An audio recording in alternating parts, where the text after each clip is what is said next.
Welcome to The Way Home with Laura Smith, the show that brings you wonderful guests, helpful advice, and uplifting stories. The Way Home. Live inspired. Here's your host, Laura Smith. Well, I have moved back to the Midwest after 40-some years in New York to be close to my mom and dad. And so I see just, the process of aging and what that means to them personally. And of course, being their daughter, caring so much about it. But I always worry about, how is their mental health? How are they doing? Are they faring well, especially with the holidays that are coming around? Everybody, including young people, holidays have a way of getting into our psyches, our hearts, our emotions, and bringing things on. So it's good to know when the people that we love that are elderly, what they're feeling. And I have someone with me today that is not only a medical doctor, Dr. Robin Miller, but she also has a practice of integrative medicine, which I find so fascinating and helpful. And she wants to talk today to us about how they can be lonely, they can be struggling perhaps, especially around the holidays, but there's a way to respond to it. And she wants to talk about genetic testing and how it can provide insights into seniors and how they respond to certain medications. Dr. Robin, thank you so much for joining us today. Thanks for having me. I find this to be really a unique take on the topic of mental health in seniors. And tell us how you're coming at it from the direction of both medication and then genetic testing. Like, what in the world would they have to do with each other? That's a good question. So, a lot of people require medicines for depression and mental health problems. And in the past, when I would prescribe for people, I would try and figure out what medication might work. But you can't tell by looking at someone what's going to work. And it turns out through genetics, you can get more of a roadmap. So each one of us is unique in our genetic makeup. When you take medications, most of them go through the liver through an enzyme system, and genes code for that. And they're all different. So for certain medications, you can look to see if you are a fast metabolizer, which would mean that you would need more of that medication. A slow metabolizer, meaning there might be side effects or it may not work. Or normal metabolizer, where you have a much better chance that a certain medicine is going to work. So if someone's willing to take medications for their mood or mental health, this way, it's not so much trial and error. You have more of a roadmap and more of a chance of success. I think that's incredible. I have a dear friend who's a mother as she gets older, she's dealing with mental health issues, and a lot of them are emotional too. And they keep trying different types of medication to see which one she's responding to. And what a laborious process it's been, and also somewhat frustrating and scary. So how is the genetic testing being done? And then how do they respond to it? How can anybody respond to that? Well, GeneSight is the genetic test that I have been doing. And you can find out more at genesight.com. But basically, all it is a cheek swab that you send in. Results come back in as little as 48 hours. Medicare pays for it. Many insurances pay for it. And it's such a great guide so that you aren't going over and over using different medicines that will not be successful in achieving the goal of mental health. So it's wonderful. And it has revolutionized my practice. Oh, I bet.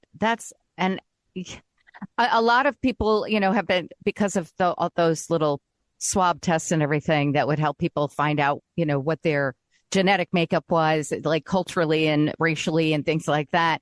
Is it similar to that? And do people need to worry about, they're being tested, and now are their results being in some kind of like hackable database or something like that? It's similar to those other tests, but there is no trackable database, and it doesn't really matter. Like if you're a fast metabolizer of one, a slow metabolizer of another, there's nothing bad about any of those. It's just who you are, and it's more helpful to how you can be treated. So no one's finding out any weird stuff about you. Uh-huh. Okay.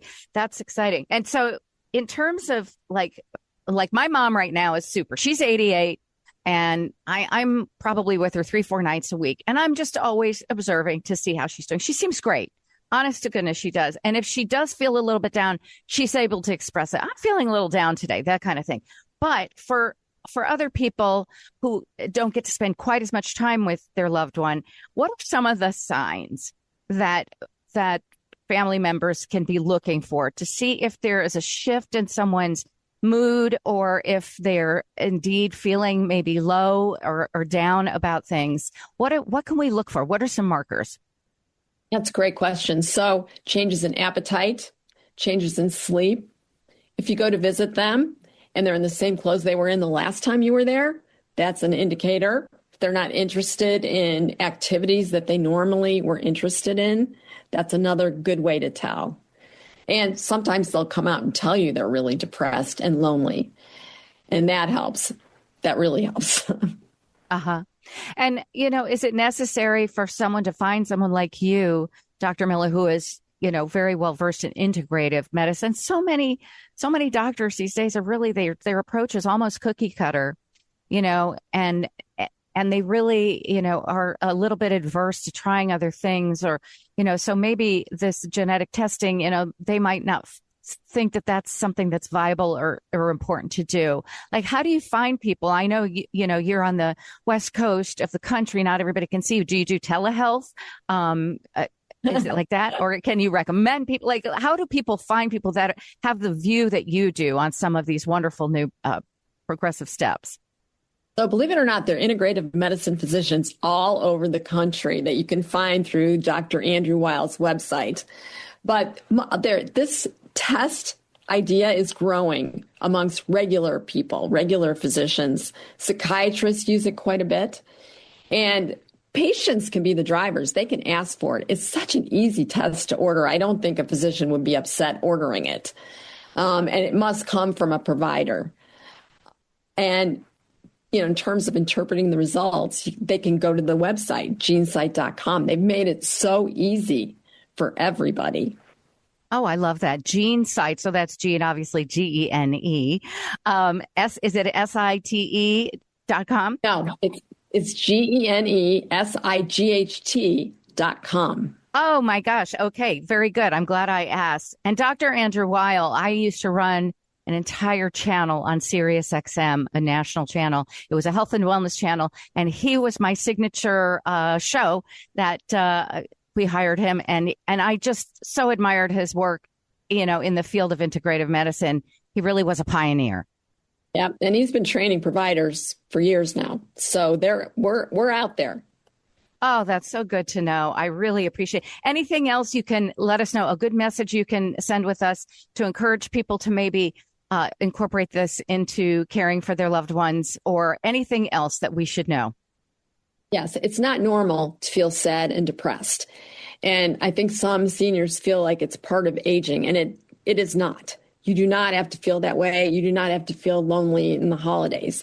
Get help, get support, get out there, talk to your provider about GeneSight and have them go to GeneSight.com. And that's GeneSight. Dr. Robin Miller, thank you so much for this beautiful, valuable information. I really appreciate it. Thank you. You're listening to The Way Home with Laura Smith. Once again, here's Laura. Well, reading the news Monday through Friday on the morning show, one of the hardest parts of the job is when I have to read about an accident, especially when it involves someone who's really young, a lot of times teenagers, and it's truly heartbreaking. And I ask myself and my partner on the air, what can be done about this? Is there anything that can be done to make the road safer for them and have young people make better decisions behind the wheel? We have someone here with a really important organization that's doing so much to try to save young drivers. James Bell, he's the head of corporate communications for Kia America. Thank you so much for joining us, James. Oh, thank you. It's a real pleasure to be here to talk about something so important as keeping our teen drivers safe.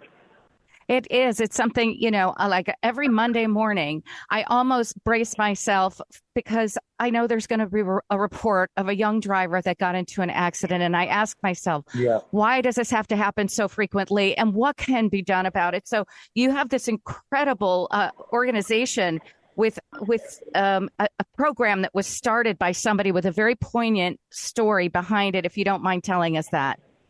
Yeah, Noel, I've been lucky enough to spend a fair amount of time with this gentleman, and so I've heard it directly from him, and I've seen the pain in his eyes. So his name is Doug Herbert. He was a nationally famous NHRA race car driver. So this is a kind of guy who was pushing vehicles to the absolute limit, strapping himself in and doing 300 miles an hour down the track. And with that, with those nerves, so to say, and that skill, he again brought fame and fortune to his family. Well, about 15 years ago, I think it was, his sons were driving back from a school event, I think, and had a single car crash about a mile from his house, and both were killed. And not to be short about it, but there is irony there that a gentleman who taunted death, teased death as part of his work every day, sons perished in this way that was completely unnecessary. And so he and his wife Mimi just recommitted themselves to just focusing on eradicating this problem as quickly as possible and mitigating the pain that again I've seen in their eyes that they feel every day. And so they started the Brakes program, which is there to give teen drivers a new level of respect and understanding that driving, while we all know it's fun, especially when you're a teenager and you've got your friends in the car with you and you're hearing the music you want, you're laughing about the things you want, with no parents around, hey, that's all very hearty stuff. I liked it too, but it's also a very dangerous time. And, again, I think the national average is there'll be 8 accidents just today where teens may be killed. So that's what the focus is of the program, and Kia is very, very proud and continues to be very pleased to be part of this. Well, I laud them for starting this program. Brakes is an acronym for Be Responsible and Keep Everyone Safe. It's a 501c3 organization providing free advanced driver's education for kids. Now, this is interesting, too, because I actually grew up overseas. So I did not have a rush to get a driver's license like all my American friends. At age 15, we're already learning how to drive. And this was a long time ago because I'm old. And, people were like driving with their parents in the car. When we were like 12 and 13, they were doing stuff like that. And so they start young here. I didn't get my driver's license until I moved back to the United States. So when I was 23 years old, I've got it. And even then, I felt like, wow, I need to pay attention. I got in quite a few little fender benders just in the first year of driving. And I was 23. And I think to myself, 16 seems very young to me. Is there any truth to that? Oh, absolutely. In fact, most states, if not all now, have a kind of a graduated driver's license program. I mean, thinking about in the case of my daughter, the first year or so, I think that she had her driver's permit, she could only be with her parents. Or maybe it was the first 6 months. And then the second 6 months, she could be with other teens, but only, I think, up to 2 in the car at any given time. So, it has changed from, say, when I was 16. I mean, gosh, I was 16 years old and a day, and I was begging my mom to take me to the DMV so I could get my driver's license. And then, bless my parents, but they just turned me loose. And listen, I pushed it hard. I've had my share of accidents, but I'm lucky enough to be here and try to do something better this time. And that's what the Brakes program is here to do.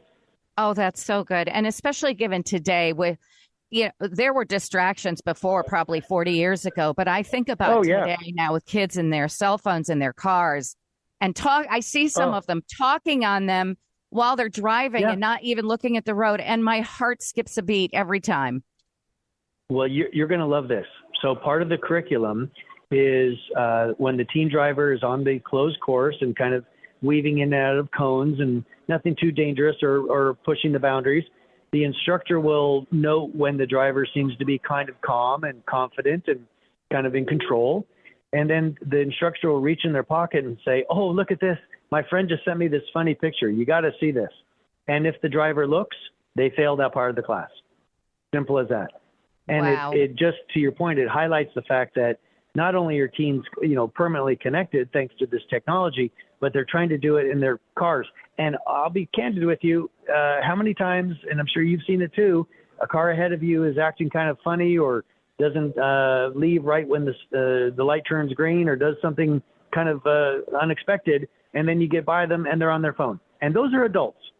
So, Yeah. We don't all learn very well until something bad happens. And in the case of teen drivers, statistically that happens more often than it does for adults. So we're trying to get ahead of that with this program and, just reinforce that driving is a permanently and constantly dangerous thing to do. I don't care how much experience you've had. I don't care where you're driving. It's fraught with peril. And so let's try to minimize the impact rather than eradicate it, because it's impossible to eradicate. But if we minimize the opportunities, then we have a better chance. Oh, for sure. And I would be a hypocrite to not say I have looked at my phone while I'm driving too, and I almost want to hit myself over the head with it. I think, Laura, what are you thinking about? But absolutely, what are some of the aspects of Brakes, this program? Any other tips that they're teaching the students so that they can help mitigate these accidents and such? The other one I think is really important is we put plastic tires on the rear wheels of the Kias that are part of this program. And the reason for that is it's initially designed to teach young drivers how to steer their way out of a slide, because of maybe rain or hydroplaning on a highway or ice or snow. Inevitably, if you're, driving, you're going to have a sliding situation. It's part of the experience. And so we put these plastic wheels on to help teach how to get out of that slide. Now, here's the trick. When you have plastic tires on your car, you can't get out of that slide. You will slide and slide and slide. I don't care if you're, Mario Andretti, you're going to slide. There's no way to get out of it. And I think that's a really important part of the curriculum also, because it teaches kids that even the best driver, even the most experienced driver, even the instructor sat next to them cannot avoid every circumstance. So again, it's about mitigating that risk, knowing that that is constantly out there. How can we, take on the drive in a way that helps avoid those problems as opposed to just, erasing them completely and just minimize the impact? Well, I think that Kia is to be truly, applauded for having a program like this. It makes me want to go out and buy one to support them because, the fact that they're taking it seriously and that brand of car is also very popular with young people. So I think it's really right. It's great that they're doing this. Where can anyone, any age, get more information on the Brakes program with Kia? Yeah, so that's pretty simple. You go to a website called putonthebrakes.org. I just was in the car myself. I put on the brakes to be able to stop my car. And so that makes it easy to remember the website, putonthebrakes.org. There you'll have not only information about Doug and his commitment to bringing, this good learning to teen drivers, but also it has the full schedule there. So part of our commitment to this program is that we provide a fleet of Kias that fan out across the country. They have events pretty much every weekend from Seattle to Miami. They're free of charge thanks to Kia's financial commitment. And the only problem is they sell out, if you will, or fill up pretty quickly. So I would get on that website. If you have a teen in your family or your friends or family or neighbors, just make them aware of it. And even if the next course is not, in your town, maybe a little road trip would be a good idea. It gives you a good chance to spend some time in the car with your team, go over some good driving habits before the class, and then practice those on the drive home. It's worth, there's no dollar amount that's worth.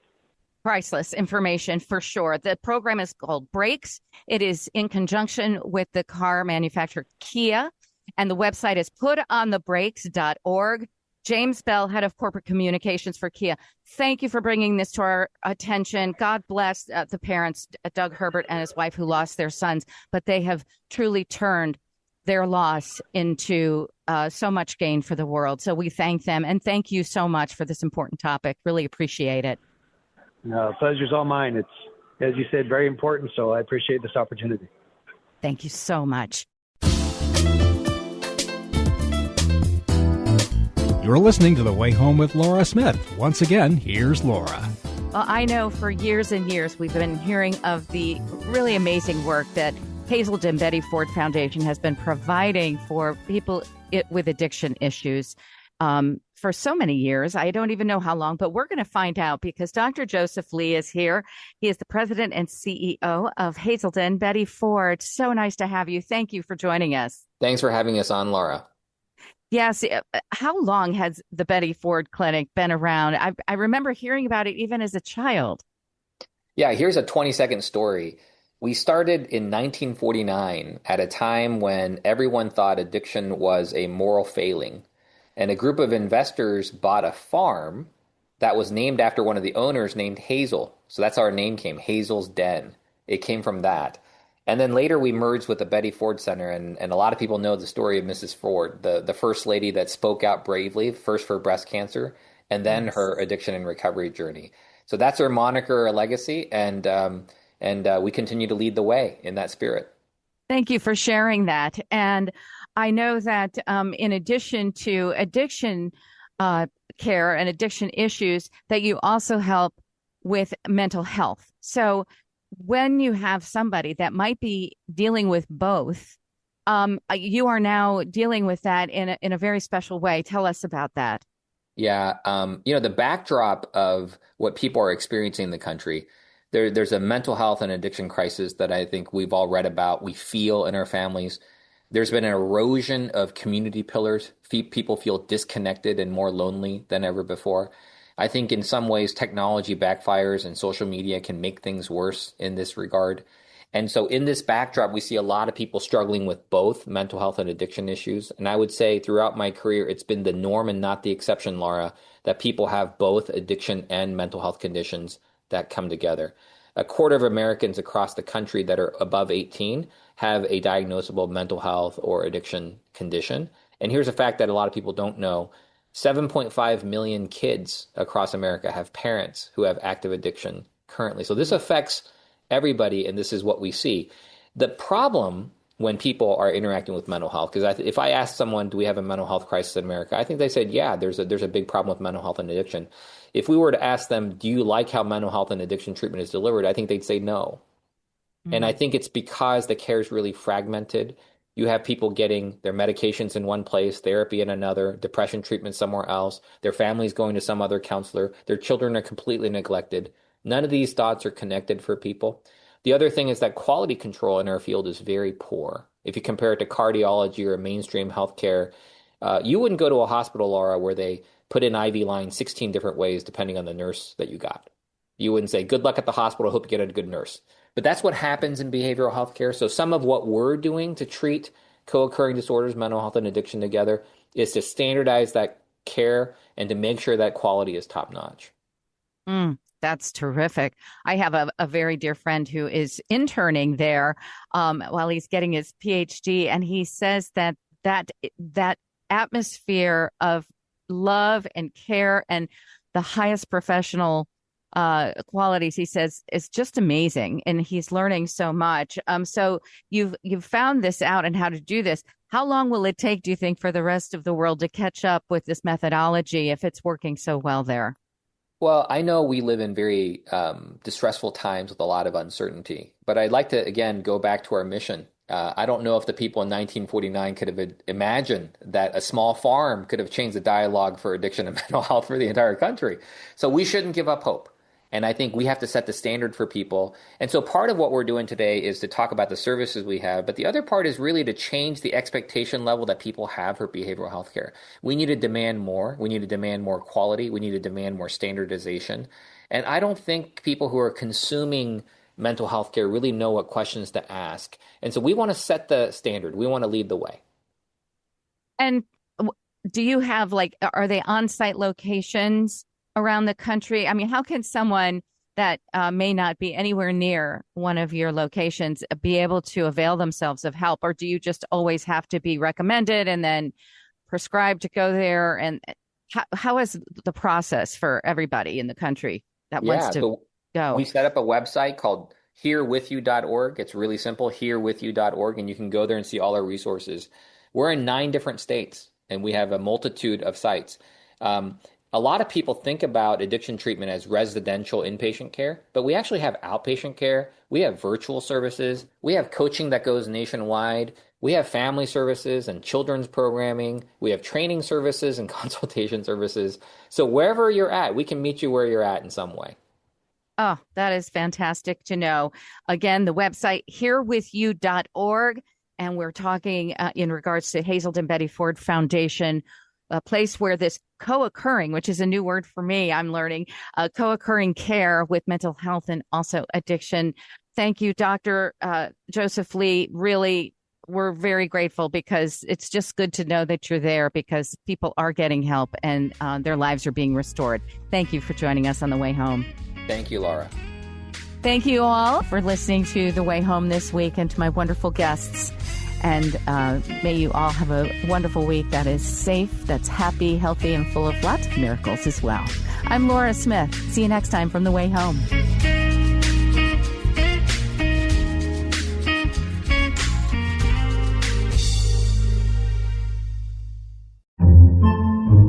Podcasts by Federated Media.